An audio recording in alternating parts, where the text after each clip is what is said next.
Good afternoon, everyone. Myself, Dr. Monica, Assistant Professor in Ismail National Mahila PG College, Meerut. Okay. Today, my topic is theory of Keynesian theory of income and employment determination.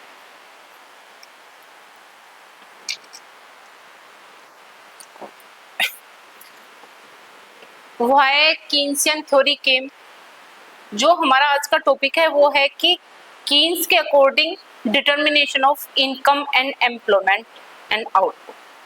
तो उससे पहले हम Keynes को जानने से पहले थोड़ा classical के बारे में बात करेंगे कि जो क्लासिकल की अजम्पशन थी वो क्या थी, और क्लासिकल की अजम्पशन को रिलेक्ट करने के बाद कीन्स इस उस पर आए। जो क्लासिकल है उनकी जो अजम्पशन थी मेन, वो कहते थे कि इकोनॉमी में हमेशा ऑटोमेटिकली फुल एम्प्लॉयमेंट की सिचुएशन रहती है, लॉन्ग रन एग्जिस्ट करता है इकोनॉमी में, क्लोज्ड इकोनॉमी की बात की है, परफेक्ट कंपटीशन की बात की है, उन्होंने वेज प्राइस फ्लेक्सिबिलिटी की बात की है, उन्होंने 3 मार्केट की बात की। लेबर मार्केट में जो इक्विलिब्रियम है वो वेज फ्लेक्सिबिलिटी के अकॉर्डिंग हो जाता है, और जो हमारा प्रोडक्ट मार्केट है उसमें प्राइस फ्लेक्सिबिलिटी के कारण इक्विलिब्रियम हो जाता है। और जो हमारा थर्ड है फाइनेंशियल मार्केट में वो सेविंग इन्वेस्टमेंट इक्विलिब्रियम के बारे में रेट ऑफ इंटरेस्ट की बात करते हैं कि रेट ऑफ इंटरेस्ट के कारण सेविंग इन्वेस्टमेंट भी इक्वल होते हैं।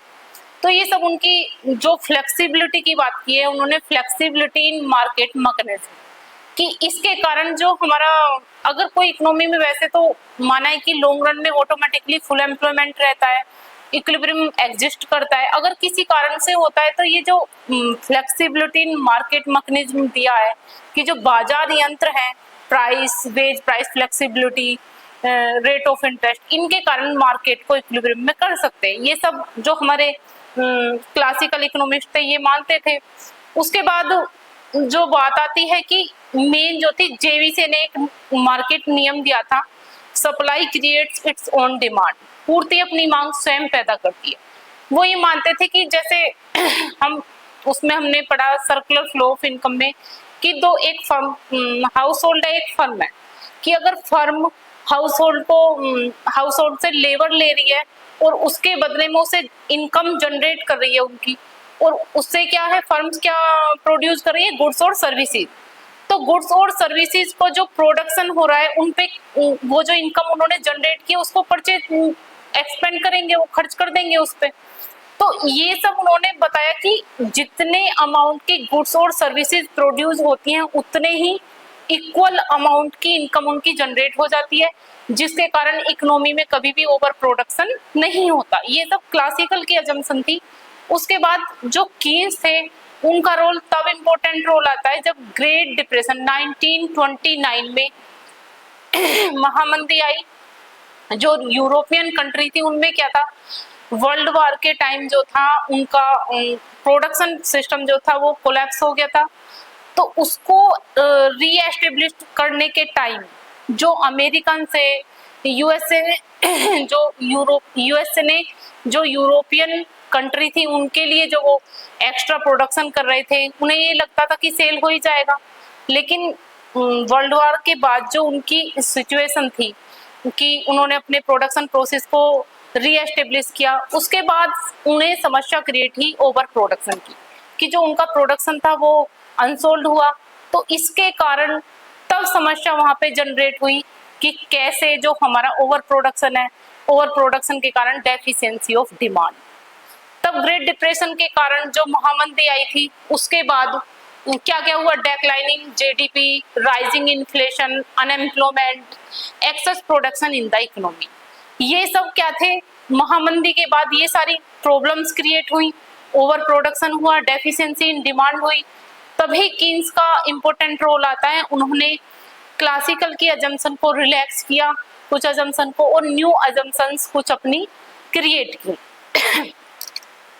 Why depression? Because after First World War, the European production system re-established and excess production by the America did not get the market.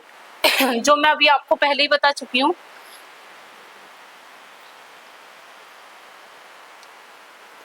Thereafter, the J.M. Keynes identify the problem of effective demand. जो भी हम बात कर रहे थे कि जो deficiency of demand है, उसके बाद जो उनका सिस्टम, प्रोडक्शन सिस्टम था, रीएस्टेब्लिश हुआ, ओवर प्रोडक्शन हो गया, सेल नहीं हुआ, तो जो इफेक्टिव डिमांड का जो पॉइंट था वो सामने आया। Deficiency of demand, J.M. Keynes ने डेफिशिएंसी ऑफ डिमांड का कंसेप्ट को लेकर आए। उसके बाद Keynes has recommended the USA to dig and pit the generate employment in the economy. जो यूएस, अब क्या था, कीन्स का कहना था यूएसए के लिए कि dig and pit, गड्ढे खुदवाओ और भरवाओ, जो कि क्लासिकल मानते थे कि सरकार का मिनिमम इंटरवेंट होना चाहिए हमारी इकोनॉमी में, लेकिन जो कीन्स थे उन्होंने कहा कि गवर्नमेंट का इंटरवेन होना चाहिए हमारी इकोनॉमी में, ताकि लोगों को जो डेफिशिएंसी ऑफ डिमांड है, जो मांग की कमी हुई है, उसको पूरा करने के लिए लोगों के हाथ में गड्ढे खुदवाने से क्या होगा, उनकी इनकम जनरेट होगी। इनकम जनरेट होने से क्या होगा, लोगों की परचेजिंग, हाथों में पैसा आएगा तो परचेजिंग पावर बढ़ेगी, तो उससे क्या है, इकोनॉमी में फिर जो डिमांड की कमी थी, डेफिशिएंसी ऑफ डिमांड है, उसकी जो कमी है वो पूरा हो जाएगी, लोग परचेज करेंगे।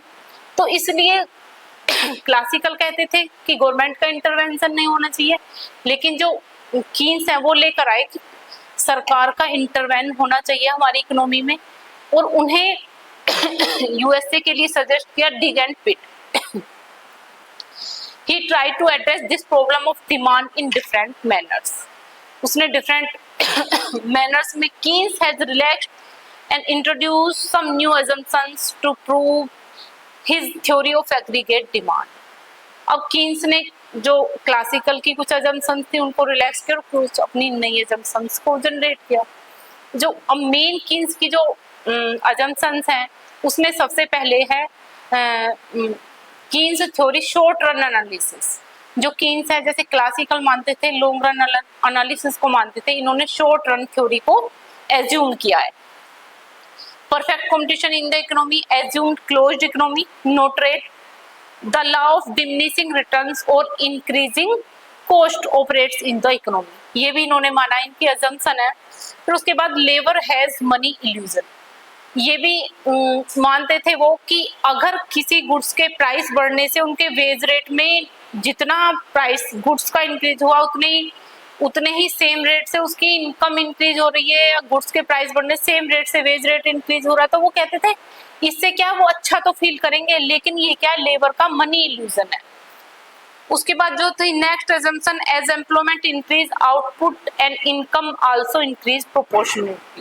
जैसे एम्प्लॉयमेंट इंक्रीज होगा उसी रेशो में आउटपुट एम्प्लॉयमेंट भी इंक्रीज होगा सेम प्रोपोर्शन में, ये भी मानना है। Effective demand drive the volume of employment.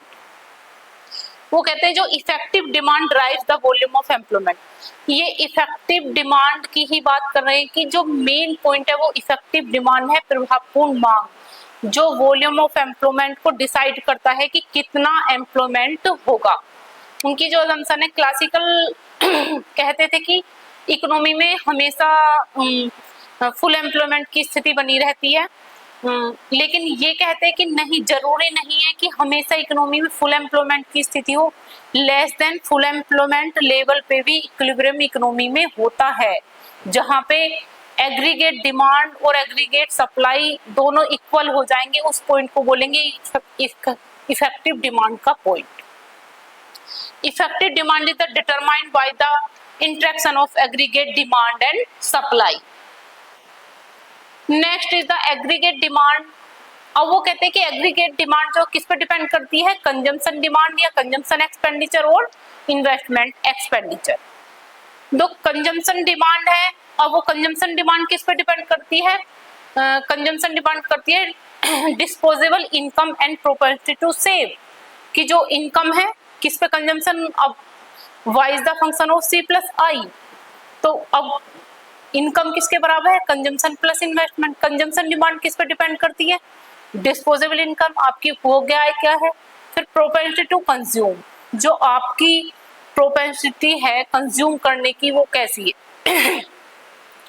Investment expenditure is govern by the marginal efficiency, और इन्वेस्टमेंट डिमांड किस पे डिपेंड करती है, according to Keynes marginal efficiency of capital and rate of interest, जो कि क्लासिकल मानते थे कि जो रेट ऑफ इंटरेस्ट, जो इन्वेस्टमेंट और सेविंग किस पे डिपेंड करते थे, रेट ऑफ इंटरेस्ट पे, इक्वलिटी।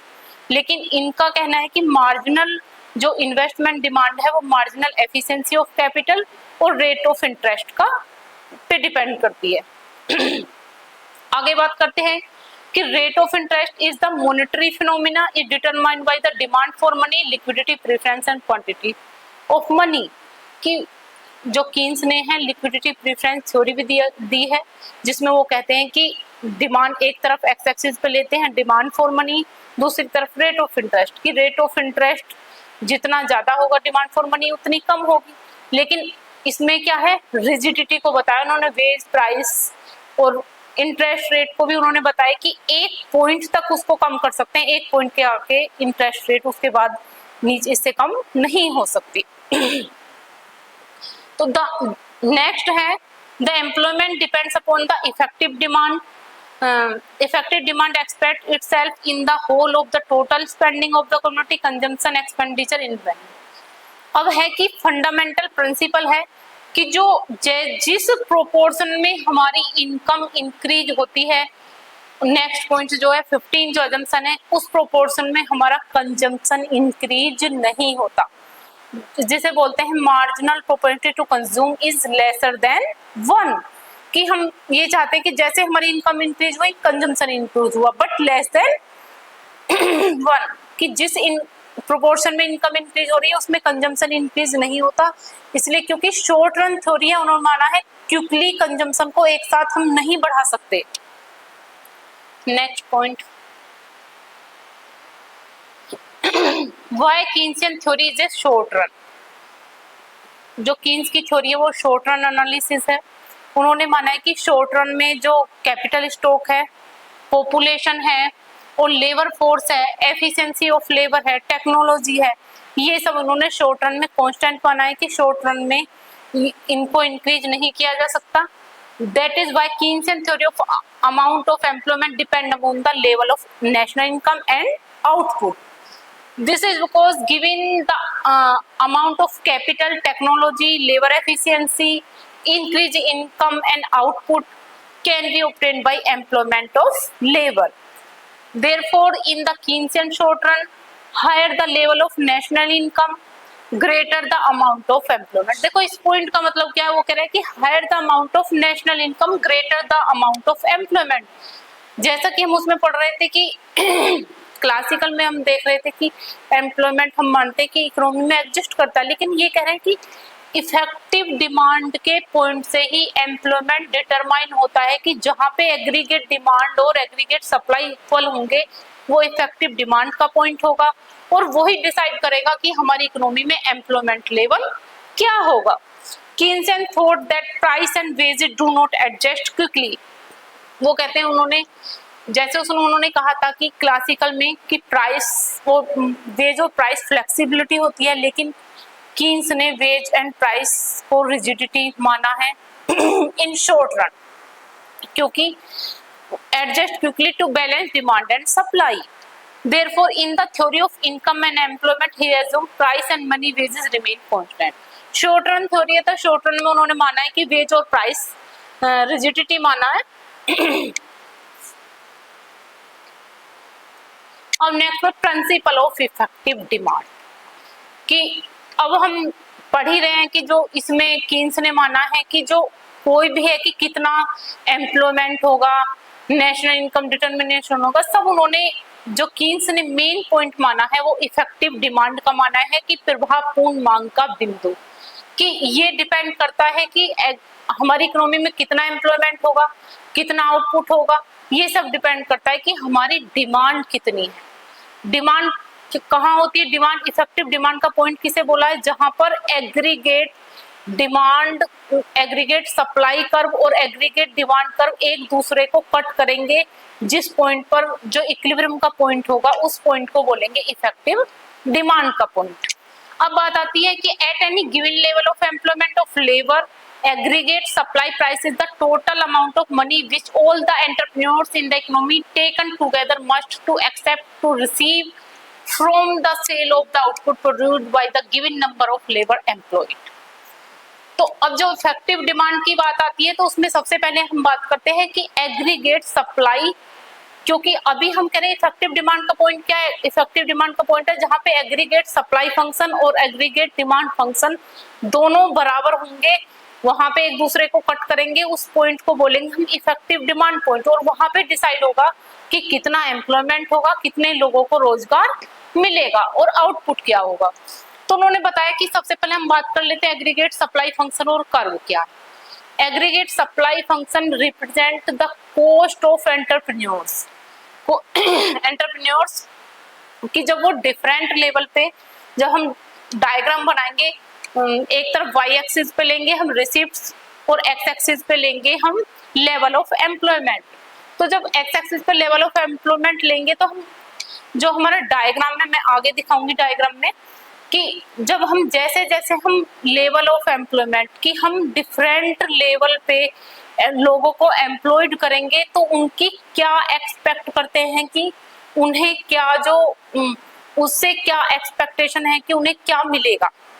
ठीक है, तो aggregate supply curve price will rise as more labour is employed to produce goods and services.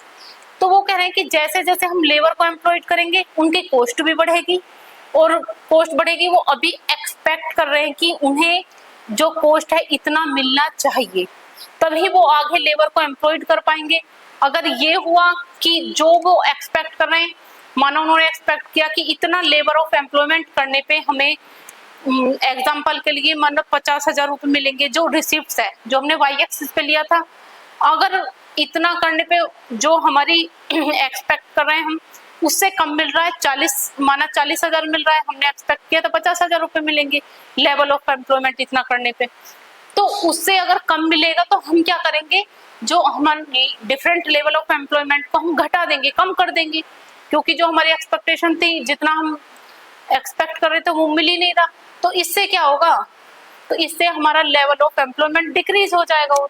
तो Keynes aggregate supply function shows the relationship between number of workers employed and receipts which all firms the economy must get if it is just worth employing them, price remaining constant।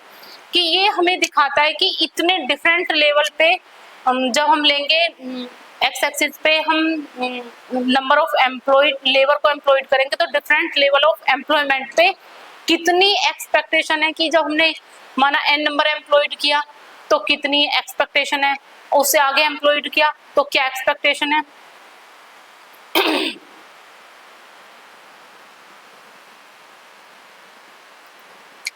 अब आता है हमारा determinate aggregate supply function.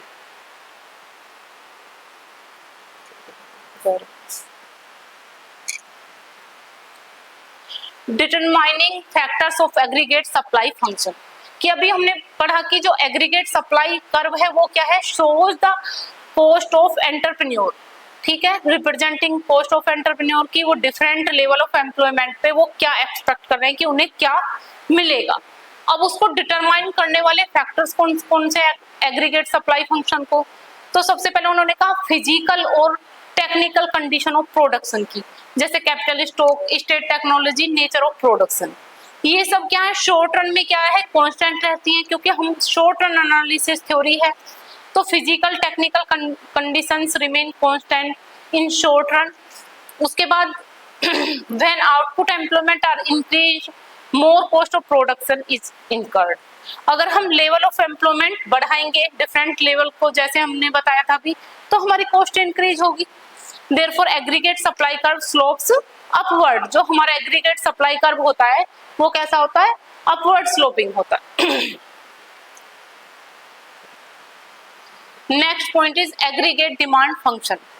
अभी हमने बात की थी effective demand point कहाँ पर होता है, जहां पर एग्रीगेट सप्लाई फंक्शन और एग्रीगेट डिमांड पर दोनों को एक दूसरे को कट करते हैं उसे इफेक्टिव डिमांड पॉइंट करते हैं। तो अभी हमने एग्रीगेट सप्लाई फंक्शन की बात की, अब हम बात कर रहे हैं एग्रीगेट डिमांड फंक्शन। जो एग्रीगेट डिमांड है वो क्या है, अभी हम देख रहे थे एग्रीगेट सप्लाई में कि डिफरेंट लेवल ऑफ एम्प्लॉयमेंट पे हम क्या एक्सपेक्ट कर रहे हैं कि हमें क्या, जो हमने उसमें कॉस्ट लगाई है क्या हमें मिलेगा। लेकिन जो एग्रीगेट डिमांड फंक्शन है, it is aggregate demand function which plays important role in the determination of employment. उसमें हमें ये है कि aggregate demand function curve show the each possible level of employment, जो हमने डिफरेंट लेवल ऑफ एम्प्लॉयमेंट पे total sum of money या proceeds which all the firms और entrepreneurs in the economy actually expect to receive from the sale of output. अब supply क्या था जो वो एक्सपेक्ट कर रहे थे, और डिमांड क्या है जो एक्चुअल में उन्हें मिल रहा है, वो उसका, और जितना मिलेगा उसके अकॉर्डिंग ही उसकी डिमांड होगी। The amount of expenditure actually expected by when a given number of workers are employed to produce goods and services is called aggregate demand price. Like the aggregate supply price, aggregate demand price also varies at different level of employment. Aggregate supply price की तरह ही aggregate demand price भी different level of employment पे show करता है। This is because at different level of employment, different income level would be generate and different income levels expenditure especially consumption expenditure would be different।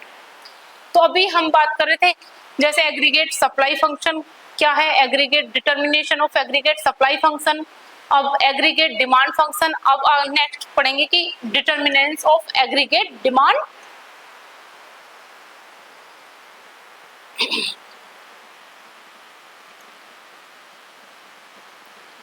Factors determine factors of aggregate demand, कि क्या क्या factors हैं जो aggregate demand को determine करते हैं। तो अभी हमने जैसे कीन्स के अकॉर्डिंग एग्रीगेट डिमांड के मेन जो पार्ट है वो क्या है, कंजम्पशन डिमांड और investment demand.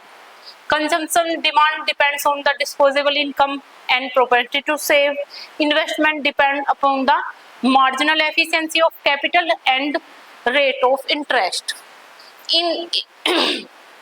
It is change in the marginal efficiency of capital that cause frequent change in the inducement to investment। अगर हमारी marginal efficiency of capital क्या है कि अगर हम कभी इन्वेस्ट करना चाह रहे हैं तो लास्ट यूनिट जो हम अपनी इन्वेस्ट कर रहे हैं उसकी प्रोडक्टिविटी क्या है, उससे रिटर्न क्या है, तो उसको अगर हमारा वो रिटर्न अच्छा है तो वो क्या हमें इंड्यूस करेगा और इन्वेस्टमेंट करने के लिए। If investors become pessimistic about profit earning in future they will undertake less new investment. तो ये डिटर्मिनेंट्स है किसके, एग्रीगेट डिमांड फंक्शन के।